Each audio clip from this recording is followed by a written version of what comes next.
Hi, I'm Swarupa Sail, course instructor for Geotechnical Engineering. In this presentation, we will learn about types of samplers. Based on the sampler design and use, soil samplers are classified into 5 types. First one is open tube sampler, standard split spoon sampler, stationary piston sampler, rotary sampler, and scraper bucket sampler. First one is open tube sampler. The open tube samplers are the simplest type of samplers for collection of undisturbed soil sample. They are thin wall tube samplers made of steel and are also known as thin wall Shelby tube samplers. The bottom of the tube is sharpened and beveled, which acts as a cutting edge. The upper portion of the sampler has threads on the inside surface to enable the sampler to be attached to the bottom of the drill rod. So this sampler will be attached to the drill rod and these threads will help to connect sampler to the drill rod. And at the bottom of the sampler, there will be a sharpened edge in order to cut and collect the soil sample.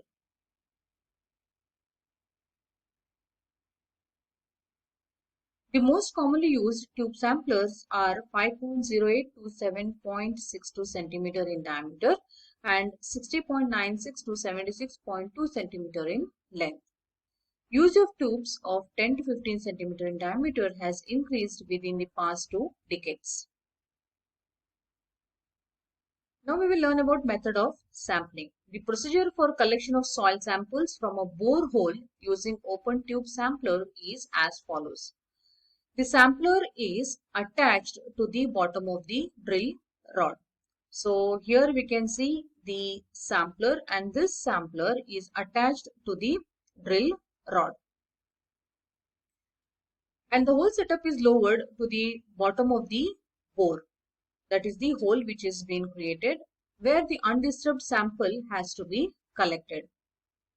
It is then driven into the soil with fast and smooth strokes of careful hammering. So here we can see that the sampler is being lowered into the ground, that is driven into the ground in order to collect the soil sample inside it. So here the drill rod is holding the sampler. And sampler is made to drive into the ground with the help of the blows which are given on top. After driving the sampler up to the required length, the sampler is rotated twice completely to shear off the sample from its intact bottom and is then withdrawn.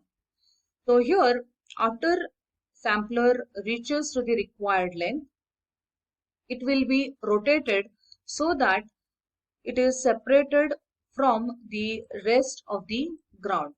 So that means the sampler is rotated twice to shear off or to cut off from the existing ground in order to collect the soil sample inside the sampler. So here we can see the sampler which is used to collect the soil sample. So inside this tube there will be soil sample which would be collected. The tube is removed from the sampler head and its ends are sealed with molten wax before transportation. So there will be sampler head on top. So the sampler head is removed and it will be sealed with molten wax so that the soil sample does not fall off. And then later it will be transported in order to test the properties of the soil sample in the laboratory. The sampler head is provided with vents at top to permit water to escape when sampling under water. So there will be holes which will be provided at the sampler head in order to allow the water to move out or to flow out. It is also provided with a check valve to help retain the sample when withdrawing the sample. So this check valve will only allow the sample of soil to enter into the sampler, whereas it will not allow the sample of soil to flow downwards. So opposite flow is prevented. Shell-by tube samplers are commonly used for collection of samples in fine-grained soft soils, and hence they are unsuitable for hard or dense gravelly soils. Second is standard split spoon or split barrel sampler. It is most commonly used sample for obtaining undisturbed soil samples. It is also known as split barrel and split tube sampler. It is used to conduct SPT in the bore hole. Later on we will learn about this test. When the SPT is conducted, the soil sample simultaneously enters the sampler by the end of the test, which is then withdrawn and taken to the laboratory. The standard split spoon sampler consists of the following. First one is the driving shoe made of 7.5 cm long tool steel at the bottom. So here we can see the driving shoe, which is of length 75 cm. And this driving shoe will be fixed at the bottom of the sampling tube. So this is what is sampling tube and this is driving shoe. So driving shoe length is 75 cm. A 45 cm long steel tube split into two holes longitudinally as shown in the figure.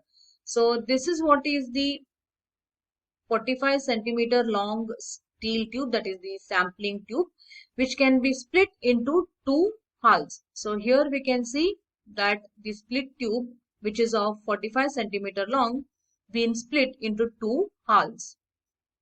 And here we can see this is the driving shoe, which is 75 cm long, and this total length is 45 cm. A coupling or sampler head at the top of the tube is about 15 cm long. So here on top we can see the sampler head, which is also called as the coupling, and the length of the sampler head or the coupling is 150 mm or 15 cm. So that is what we can see here. The coupling is of 150 mm long. The coupling head or sampler head is provided with a check valve and 4 venting ports of 1 cm diameter to improve the sample recovery. So check valve will only allow the flow of soil sample in upward direction, whereas it will prevent the flow of soil in downward direction. So hence the soil sample will be retained into the sampler. So here we can see the soil sample which is collected in the sampling tube. And here also in this figure we can see the sampler head, which is on top, down is driving shoe, and in between is the sampling tube. The inside diameter of the steel tube is 3.8 cm, that is D3 is 3.8, and outside diameter, that is D4, is 5.08 cm.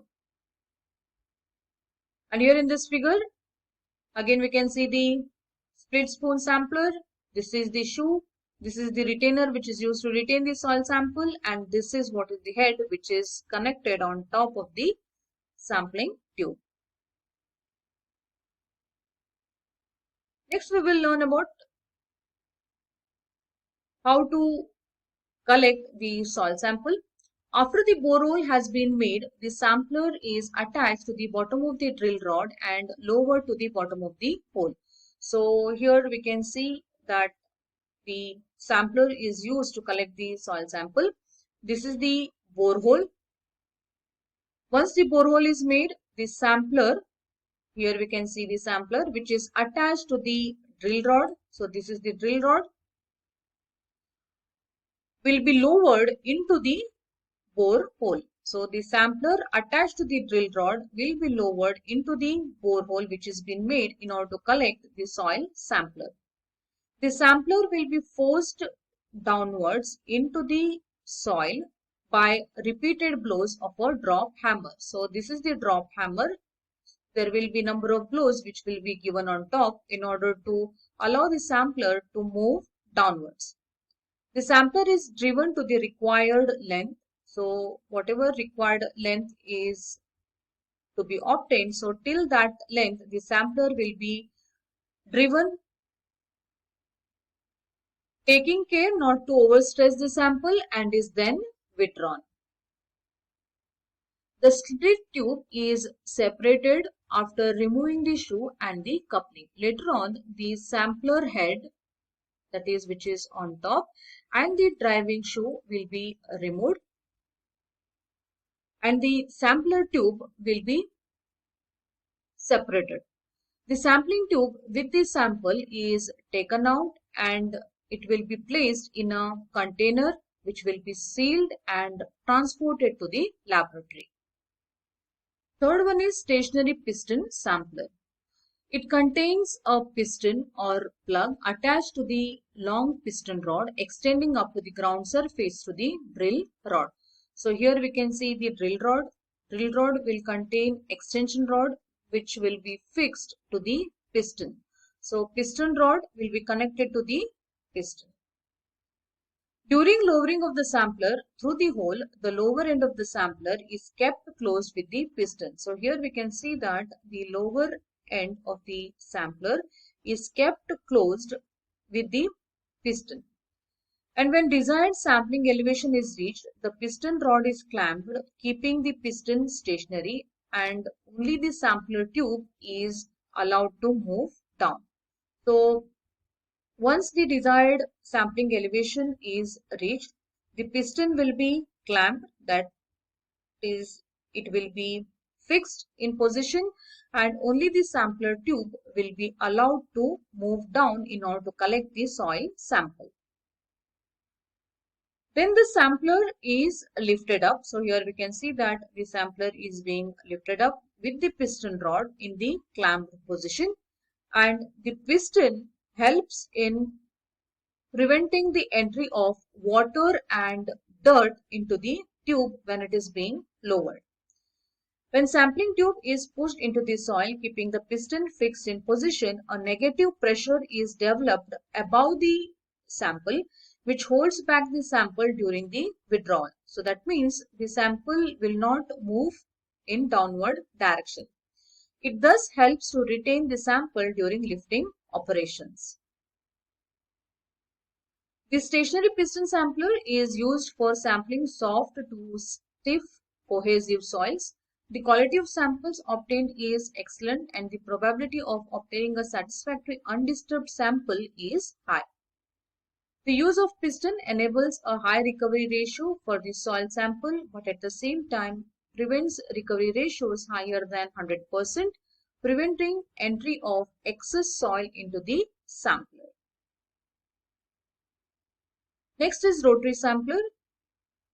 Rotary samplers are double tube samplers with a removable thin wall tube known as liner inside. So here in this figure we can see there is a thin wall tube which is called as liner, and there is a outer tube which is provided with a cutting bit at the bottom. The rotary sampler has outside diameter, that is D, equal to 6.35 and which ranges up to 19.7 centimeter. The length of the sampler is around 61 centimeter. The outer tube with the cutting bit is rotated and then it is pushed down into the soil for the required length, and the sample enters into the liner. The inner tube, that is the liner, is provided with the smooth cutting shoe at the bottom which remains stationary. That means liner does not move whereas outer tube rotates. And the sample cut by the rotating outer tube enters into the liner. The sample is thus received in the liner. So here the soil sample will be collected. Rotary samples can be used for collection of undisturbed samples in stiff to hard clays, silts and sands with some cementation, and also in soft rock. The sampler is unsuitable for gravelly soils and loose cohesionless soils. Last one is scraper bucket sampler. Sampling with a standard split spoon sampler becomes difficult if the soil contains pebbles. So in that case, scraper bucket sampler can be used for collection of samples. The sampler is useful to obtain even the samples of cohesionless soils below groundwater table. It contains a vertical slit at its upper portion and a driving point at the lower portion. And the whole setup is connected to the drilling rod. As the sampler is rotated, the scrapings of the soil enters into the sampler cylinder through the vertical slit. When the sampler is filled with the scrapings, it is lifted up and collected into a separate container. Thank you.